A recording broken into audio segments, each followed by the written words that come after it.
ఒక truth or dare game ఆడదాం దీని సాక్షిగా. Yeah. నేను సాక్షిగా అన్ని నిజాలు చెప్తానని చెప్పాడు. సో నైట్ మీకు ఉంటుందండి. ప్రాబ్లం లేదండి. మా శ్రీనివాస్ గారికి అన్ని తెలుసు. మీరు ఓన్లీ ఇన్ఫర్మేషన్ అనుకుంటారేమో, చెయ్యడం కూడా తెలుసు.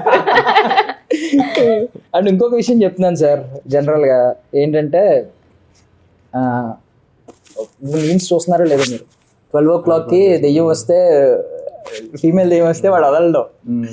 వాడు మీకు అలాంటి మీమ్స్ ఉంటాయి. అది సినిమా ఆ ఇంట్లో సినిమాలో ఆయన పట్టుకుని అది ఏమో వెళ్ళిపోతూ ఉంటుంది, హనుమాన్ చాలీసా చదువుతుంటే పారిపోతూ ఉంటుంది యాక్చువల్లీ దెయ్యం. బట్ అది ఎలా చూపిస్తున్నారంటే వీడు 12 o'clock వస్తే మై కరువు ఫ్రెండ్ అని చెప్పి దాన్ని పట్టుకుంటూ ఉంటాడు, దెయ్యం కూడా వెళ్ళిపోతామని ట్రై చేస్తూ ఉంటాడు. మేము ఆ స్థితిలోనే ఉన్నాం. మీరు నైట్ ఒకవేళ నాకు ఉంటుంది అంటే ఆమెకు ఉంటుంది. అందుకే దయ్యాలు ఇప్పుడు భయపడతాయి.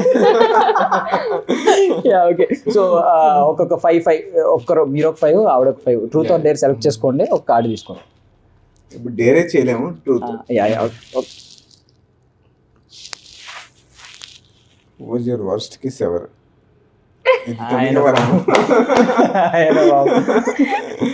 అయ్యో శ్రీనివాస్ గారికి ఎంత కష్టం వచ్చింది. ఆవిడ ఇప్పుడు ఏముండదు, ఏదో చిన్న పాపని ఇలా ఎత్తుకుని ముద్దు పెట్టి సరిగ్గా పెట్టలేదు పాప, ఫీల్ అయితే చిన్న పాప అంటారు.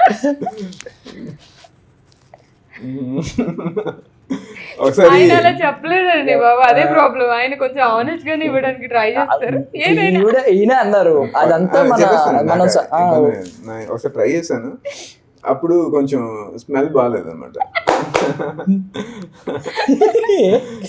అదే మేబీ ఫస్ట్ కిస్ అనుకుంటా. మహానుభావులు అందుకే అడిగాడేమో, బ్రష్ చేసావా? ఓకే, సో మీరు తీసుకోండి ఒకటి. ట్రూతే కదా? అఫ్ కోర్స్ రెండు చెప్తాను. What's the weirdest thing you have ever done in a bathroom? Change your Facebook relationship. ట్రూతే బాగున్నట్టు అని అనిపిస్తుంది, కానీ weirdest thing I don't know if it's weird or not, but తంత్ర కాబట్టి, తంత్ర ప్రమోషన్స్ కాబట్టి, తంత్ర ఫిల్మ్లో లాస్ట్లో కొన్ని సీన్స్ ఉంటాయి నేను పర్ఫామ్ చేయాల్సినవి, క్లైమాక్స్ సీన్స్. అవన్నీ నేను చాలా రోజులు బాత్రూమ్ మిర్రర్లో చూసుకొని ప్రాక్టీస్ చేస్తూ ఉంటుండే అనమాట. బట్ ఎవరైనా చూస్తే దీనికి ఏంటి దెయ్యం పట్టింది, ఎందుకు ఇట్లా చేస్తుంది అని అనుకుంటారు. సో దట్స్ అ వెరీ అంతే. ఎవరైనా అడిగారా ఎవరితో మాట్లాడుతున్నావు? కొన్ని ఉంటాయి, ఏ అనేవి ఉంటాయి, అలాంటివి కొన్ని ప్రాక్టీస్ చేస్తా ఉంటే ఆబ్వియస్ గా బయట ఎవరికైనా వినిపిస్తే ఇంకా అంతే భయపడిపోతుంది. బెడ్రూమ్ లో విన్నారనుకో ఏదో కాన్వర్సేషన్ లాంటిది, ఓకే మీరు ఒకటి తీసుకోండి. ఏంటి అన్ని అవే వస్తున్నాయి, మారుస్తారా?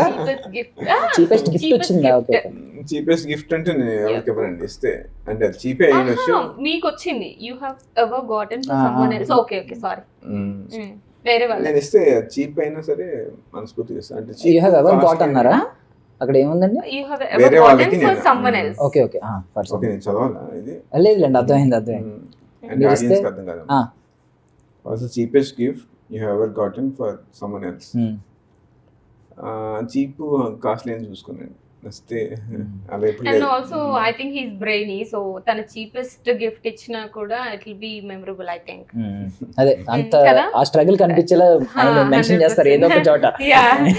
ఇట్ ఇస్ ద ఫ్యాక్ట్ అని చెప్పి ఏదో ఫ్యాక్ట్ పెట్టేసి దాన్ని ఇంట్రెస్టింగ్ గా మార్చిస్తారు అనుకుంటా. అదేంటి రాధేశ్యామ్లో అని చెప్తాడు కదా, ఇది జస్ట్ ఎంత 300 ఎంత అంటే ఆ స్ట్రగుల్ అంతా మెన్షన్ చేసి ఇంత ఎగ్జాక్ట్లీ అలా చెప్తారు. మీరు తీసుకోండి.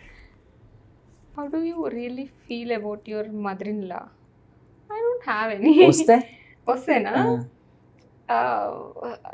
కొంచెం ఆనెస్ట్గా చెప్పాలంటే there is this generational drama ఈ ఒక్క రిలేషన్షిప్లో మన ఇండియన్ సొసైటీలో. లైక్ ఓకే నేను సఫర్ అయ్యాను తను సఫర్ అవ్వాలి అని చెప్పేసి మాక్సిమం ఒక 50% వాళ్ళు అనుకుంటారు. మోర్ దెన్ దట్ సఫర్ అవ్వాలి అనే కంటే maybe it's a wrong statement అనిపిస్తుంది నాకు కూడా చెప్పేటప్పుడు. మోర్ దెన్ దట్ సఫర్ అవ్వాలి అనే కంటే కూడా దే ఫీల్ లైక్ చిన్నప్పటి నుంచి పెంచి ఉంటారు కదా, సో నా ప్రాపర్టీ వేరే వాళ్ళతో షేర్ చేసుకోవాల్సి వస్తుంది అన్న ఫీలింగ్ లో ఎక్కువ నెగిటివ్ వైబ్స్ ఉంటాయి అన్నమాట.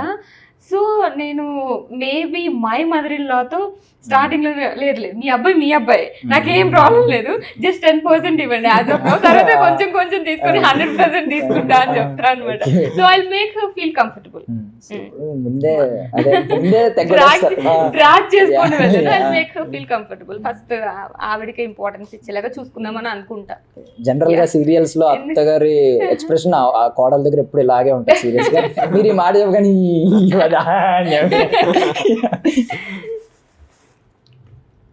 What's the weirdest dream you have ever had?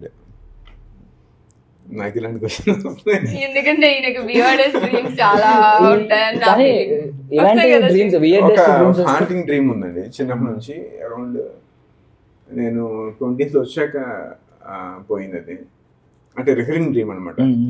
ఒక గట్టు ఉంటుంది రోడ్డు మీద, ఇటు ఏదైనా నది అయినా పాడు ఉంటే గట్టు ఉంటుంది.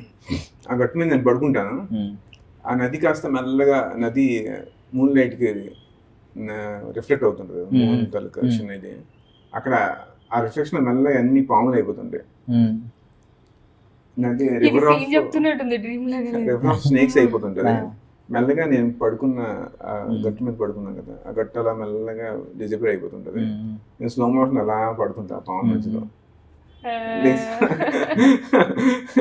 చాలా డీటెయిల్స్ కనబడుతున్నాను. ఏం గుండె సార్ అది, పావులు అవుతున్నాయి డిజపేర్ అవుతుంది, ఈ లోపల లేచి పరిగెట్టుకుని వచ్చేస్తారు బయటికి ఎవరైనా. పాములు అంటే ఒక కైండ్ ఆఫ్ ఫీలింగ్ వస్తుంది కదా మనకి. ఇంకా రివర్ ఆఫ్ స్నేక్స్ అంటే అంతే, నీకు అప్పుడు అలలన్నీ స్నేక్స్ అయిపోతున్నాయి అంటే నాకు వచ్చింది తెలుసా ఈ మధ్య వివర్డ్ గా వస్తున్నాయి. మేబీ మనం తంత్ర గురించి మాట్లాడుకుంటున్న బ్లాక్ మ్యాజిక్ అదంతా కూడా. నేను పడుకున్న ఒక 1 hour కి నాకేంటో ఎవరో మాట్లాడుతున్నట్టు అలా వియర్డ్ గా అనిపిస్తుంది. Black magic kind of dreams వస్తున్నాయి శ్రీనివాస్ గారు నాకు. డే అంతా మాట్లాడుతున్నాం కదా ఈ బ్లాక్ మ్యాజిక్ అని. What's your most bizarre nickname? కోడిపిల్ల. కోడిపిల్ల అంటారు. కోడిపిల్ల అని పిలుస్తారు నన్ను. లైక్ నేను అలా చిన్నగా క్యూట్ గా ఉంటానని చెప్పేసి. ఎవరు పిలుస్తారు అలా?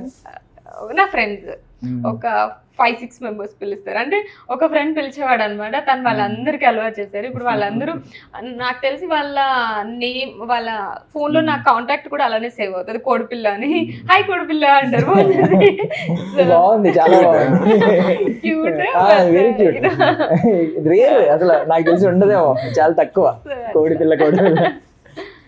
Watts your biggest regret in life? కొన్ని ఇయర్స్ నేను నాలా ఉండేవాడిని కాదు, కొంచెం కాన్ఫిడెన్స్ లూజ్ అయ్యి అలా ఉండేవాడిని కాదు. మేబీ అలా కొంచెం బోల్డ్గా నాకు నేనుగా ఉండుంటే బాగుండేదేమో అనిపించింది. ఈ కంటెంట్ అంతా ఎప్పుడో బయటకు వచ్చేది. What's the most sinful thing you have done in a house of worship? గుడ్లో ఏమన్నా? I don't think so. ఏం చెయ్యలేదు అనుకుంటున్నాను నేనైతే ఇప్పటి వరకు. అలా ఏదో ఒకటి ఉంటది కదా జనరల్ గా, అంటే ఫాస్టింగ్ టైమ్ లో ఆగలేక సైలెంట్ గా తినేయడం, చిన్నప్పుడు కొన్ని ఉంటాయి అలాంటివి. ఇట్స్ నాట్ సింపుల్ కదా. ఇప్పుడు అనుకుంటే సింపులే కదండి. ఫాస్టింగ్ అంటే మరి ఉండాలి ఖచ్చితంగా. అమ్మకి తెలియకుండా తినేసాం. I feel like it's natural thing కాబట్టి నేను ఏం అలా ఏం అనుకోను. కొంచెం ఒకటి ఉంది, but I don't think so I can reveal. Okay last అండి. What's the meanest thing you have ever said about someone else? ఆయన చూస్తే ఏం చెప్పి ఆయన లేదు నేను ఫ్రాంక్ గా చెప్పేస్తానండి. చాలా ఫ్రాంక్ గా చెప్తారు, అందుకనే అది చాలా మీన్ గా వెళ్తుంటది కొన్నిసార్లు. అంతేగాని పెట్టలేదు, నాకు గుర్తులేదు. ఐ ఫీల్ లైక్ శ్రీనివాస్ గారు ఏంటి అంటే మోస్ట్ ఆనెస్ట్ ఫామ్ లో చెప్పాలని ట్రై చేయడం కదా చెప్తారు. అండ్ ఆల్సో కొంచెం తక్కువ మాట్లాడతారు. ఇట్లాంటివి general knowledge type of things ఎక్కువ మాట్లాడతారు. కానీ నార్మల్ కాన్వర్సేషన్ లో తను నార్మల్ గా చెప్పినా కూడా అట్లా అనిపిస్తుంది అని నా ఫీలింగ్. ఎందుకంటే ఫ్యాక్ట్ చెప్తారు, కరెక్ట్ కొట్టినట్లు కదా. చెప్పారు ఎవరన్నా మీకు?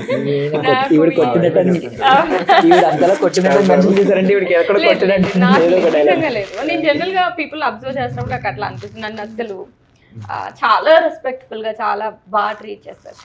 సరే ఇప్పుడు ఫస్ట్ లో తీసుకుంటాం. What something you love to do with your friends that you would never do in front of your partner? ఏంటో తెలుసా? Gossiping about him.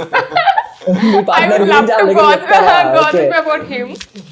General గా ఇప్పుడు నేను maybe when I was in a relationship, అతను ఏం చేసిన జనరల్ గా women and men think in opposite ways, exactly opposite things opposite times లో థింక్ చేస్తారు. సో ఆ థాట్ ప్రాసెస్ డిఫరెంట్ గా ఉన్నప్పుడు మనకి వాళ్ళకి రాంగ్ అనిపిస్తుంది, మనకి రాంగ్ అనిపిస్తుంది. బట్ బాయ్స్ అయితే ఎక్కువ ఎక్స్ప్రెస్ చేయరు, గర్ల్స్ అయితే అన్ని చెప్పేస్తారు వాళ్ళ ఫ్రెండ్స్ తో. సో ఆబ్వియస్ గా అతని ముందు అది చెప్పలేం కాబట్టి. అంటే మీరు అబ్బాయిలు డిస్కస్ చేసుకోరు అనుకుంటున్నారు అంతే కదా? అంటే ఎక్కువ అంటే ఇప్పుడు ఫర్ ఎగ్జాంపుల్ మీరు ఉన్నారు అనుకోండి, మీ గర్ల్ ఫ్రెండ్ గురించి మీ ఫ్రెండ్స్ తో ఎక్కువ చెప్పరు, ఎందుకంటే రెస్పెక్ట్ మ్యాటర్ ఏంటంటే ఎందుకు చెప్పమంటారా, ఇన్సెక్యూరిటీ ఫీలింగ్ అండ్ ఆల్సో మీరు ఒక ప్రైడ్ లాగా ఫీల్ అవుతారు కదా ఒక అమ్మాయిని. ఇప్పుడు మళ్ళీ అమ్మాయి గురించి చెప్పామనుకోండి, మీకున్న ప్రైడ్ కూడా ఎక్కడ తగ్గిపోతుంది అన్న ఫీలింగ్ లో ఉంటారా? నా ఫీలింగ్ కాదా, చెప్పుకుంటారా? అది చెప్తారు.